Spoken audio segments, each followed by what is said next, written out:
The most important journey I think all of us will go through is the journey in ourselves, to find our truth, to find who we are and what makes us happy.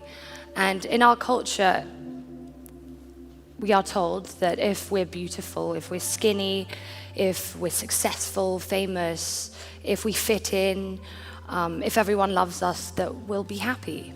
But that's not entirely true. And this is what I want to talk about, basically. I'm going to start with a poem that I wrote when I wasn't very happy. I actually wrote this a year ago, but again, as if you know depression, it comes back. It's a reoccurring thing that you can't really swat away. Anyway, who am I? Who am I trying to be? Not myself, anyone but myself. Living in a fantasy to bury the reality, making myself the mystery, a strong facade disguising the misery. Empty but beyond the point of emptiness, full to the brim of fake confidence, a guard that will never be broken because I broke a long time ago. I'm hurting, but don't tell anyone. No one needs to know. Don't show all you've failed. Always okay, always fine, always on show. The show must go on. It will never stop. The show must not go on, but I know it will. I give up. I give up giving up. I am lost. I don't need to be saved. I need to be found. Basically, it's kind of just the same reoccurring thing of, not knowing who you are and feeling lost. And that's really, in one sense, I think must be why you're incredibly popular, because that's a kind of a feeling of alienation that a lot of young people have, whether they're a model or not these days. Yeah, and I think, again, this started when I was about 15 years old. I was at school. I really wanted to do well at school to please my parents, to please my family. I didn't really care that much about school because I knew I was never going to be very good at it. I think I pushed myself so far. It got to the point where I had a bit of a mental breakdown. I have very bad learning disabilities, though. If you look at my writing, it's not good at all. It's probably like a 9-year-old boy, if you know what that looks like. But I was, just pushing past. So I got to the point where I went a bit mad. I was completely suicidal, didn't want to live anymore. I thought that I was completely alone. I also realized how lucky I was and what a wonderful family, wonderful friends I had, but that didn't matter. I wanted the world to swallow me up, and nothing seemed better to me than death, which is completely insane. So I got taken out of school, went to therapy, got put on antidepressants, kind of clawed my way back to some sort of rational thought, which took a while. But basically, I stayed in school until I was 17, where I still was kind of plagued with this depression, and I was like, I'm done, I need to leave, which, to the rather large disagreement from my parents, I did, I left, and I knew I had to do something, because otherwise I would just go crazy. So I started modeling, and I wanted to do it. I wanted to work every day. You constantly are told that you're not pretty enough, and not tall enough, and not skinny enough, and people are better. And when you're young, you think, that means I'm not good enough as a person. Like, that means I'm not living up to who I should be. And you kind of get battered and bruised a lot, but then you kind of grow a bit of a skin. What were the agencies like? What was an agency like? Because I always think they're quite macabre things. Yeah, I mean, the thing with models is you get used. That's the thing. I saw a lot of misuse from photographers, perverse photographers to young girls. A lot of straight photographers only really do this because they want to sleep with young models.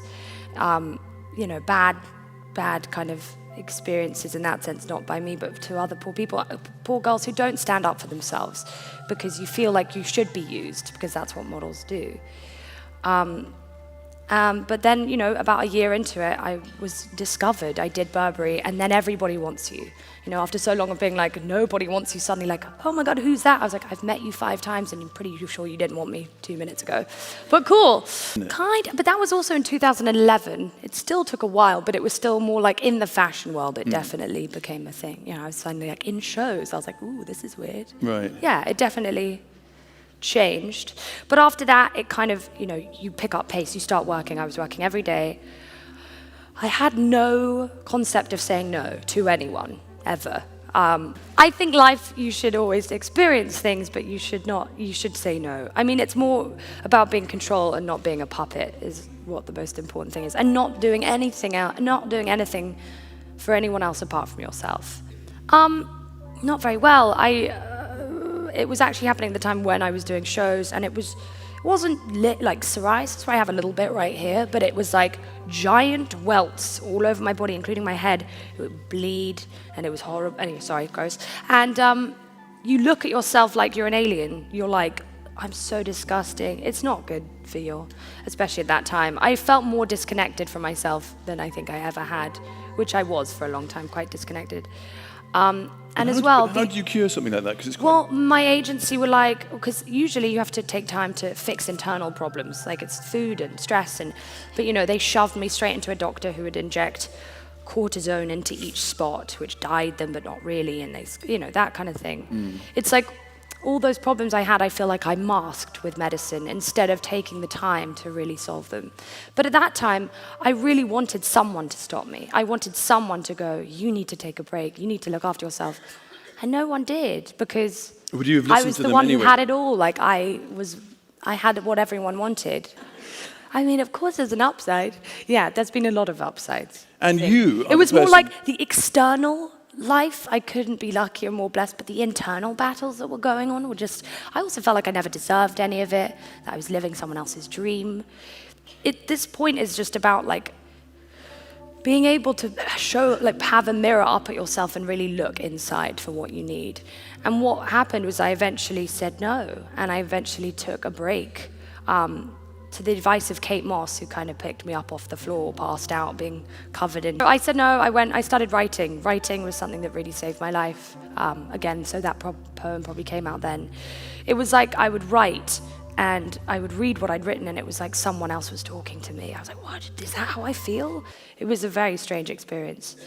And then after that, I found yoga, which was a huge thing for me. I didn't cry a lot. I thought emotion as a kid was a weakness. I thought that if you are emotional, that that's like just a silly thing to feel. And when I went to yoga, I started yoga as a superficial thing because I was like, I want to be flexible and fit, like cool yoga people are. And I went in to meet my guru yoga person, and he was like, why are you doing this? And I told him why, and he sat me down and we just started chanting. And I was like, are we not meant to be doing whatever? So I was chanting. I got so angry with myself. No, God. And I broke through something and I burst into tears, which I hadn't done in years.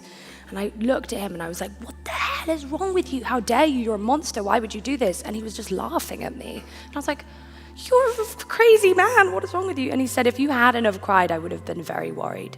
And I was like, okay. He was like, and also you realize that this is the first time you've actually looked at me in the eye. And the reason why is because I knew when I looked in his eyes that he saw through me and he knew me, and it freaked me out. But till this day, I've been seeing him a lot. It's like finding people around you who have your best interest at heart. I had a lot of people around me who were just after what I gave them, not after looking after you and stuff. So it's about finding people who care about you and support. Because I know for one thing is you're moving towards acting slightly. I've always wanted to, when I was a kid, I always wanted to change the world, because all kids think they're going to be superheroes. But I have so many messages in terms of just young girls and how the mental illness and depression is not something to be ashamed of. And I wish at that time I had realized that other people go through it, that I can talk to other people, that you're not alone, you're not an alien. And my message has always been to accept yourself no matter what, to love yourself, to embrace your flaws. I think flaws are the things that make us special. The cracks within us are the beautiful parts that need to have light shed on them, otherwise they're just left. And also, women are great. They're wonderful, wonderful creatures. Women are the bearer of life, and I think it took an experience of going to a talk by a woman who'd dealt with so much, all these women here are so incredible. Like the last talk, I watched her on YouTube and it made me cry. And we witnessed these extreme experiences which happen to women, suppression and all these other things. But really that happens every day and we're all used to it in the workplace, in relationships. Women are constantly suppressed, but it takes an extreme circumstance for us to realize it because we're used to it. And that always confuses me a lot. But obviously, I think we're changing that now, slowly but surely. But yeah, just the point of like supporting each other and reaching out and communicating, it's the most important thing. Other actors in movies watch my audition tapes because they didn't want to be in a movie with me unless they found out I was good enough, which they find very funny. But when I got my first role, or when I got my first audition that I cared about, I cried my eyes out because I never thought I was going to be taken seriously. I never thought I was going to be an actor at all, or a model, or anything. I think as well, I have so many girls come up to me and tell me that they want to be models, which is fine. It's not a bad thing. I just think there's so much to do. I just went to a wonderful talk about genetic engineering and neuroscience, and this man who was giving the talk explained these 10,000 kids from the age of 7 to 13 who are doing neuroscience. They do these competitions and wonderful things, and they're doing things in neuroscience which weren't done by him until he was 30. Like how quickly things like that are changing, but they're not. There is an awareness board to cool stuff like that. Like that sounds way cooler to me than being a model, but no one really knows about it. And I just think there are just so many things. I always say to girls, just dream bigger. Go for president. Just keep going up. Astronauts.